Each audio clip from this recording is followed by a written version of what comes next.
North Korea announced it would not attend the 2022 Winter Olympics, blaming both the pandemic and hostile forces for the decision, specifically calling out the U.S. for raising tensions at the Games.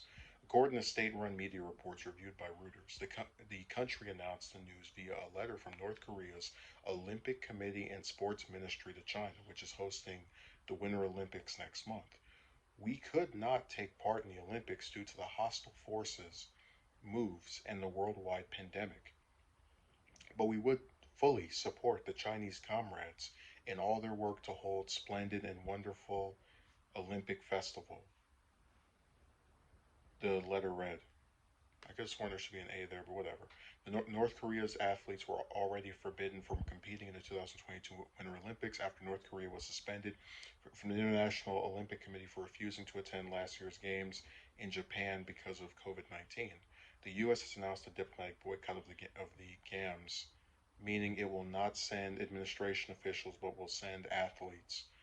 They put GAMS instead of games. I guess it's games. Other countries, including the United Kingdom, have joined the U.S. in that effort, which is meant to protest human rights abuses by Beijing. North Korea, a longtime Chinese ally, also appeared to blame the U.S. for its decision not to attend. In a letter to China, North Korea accused the U.S. of trying to prevent the Games from succeeding, according to Reuters. Officials said the U.S. was attempting to disgrace the international image of China. The U.S. and its vassal forces are getting ever more undisguised in their moves against China, aimed at preventing the successful opening of the Olympics, their letter read. So I agree with North Korea.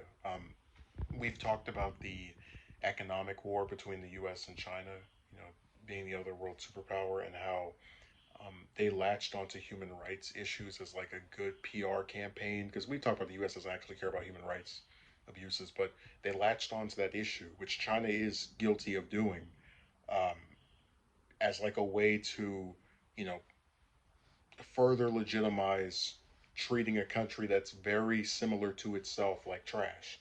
And North Korea recognizes that, and North Korea has the right to not want to put up with the same thing, because it's also been antagonized by us. I mean, who could forget the war of words that Trump and Kim Jong Un had before, you know, having these summit meetings that ultimately went nowhere. You know, no major thing was passed or peace treaty or anything of that nature. So it was just a bunch of talk that resulted in nothing. Um, but I do agree with their point about the U.S. raising tensions at the Olympics by using this as another way to go after China. And they're probably, if North Korea had attended, they probably would use it as a way to go after them as well. So I think North Korea is very valid to see what the U.S. is trying to do here, which again is not entirely a bad thing. I think calling out human rights abuses is important. I just wish that we would apply the same principles to our own government.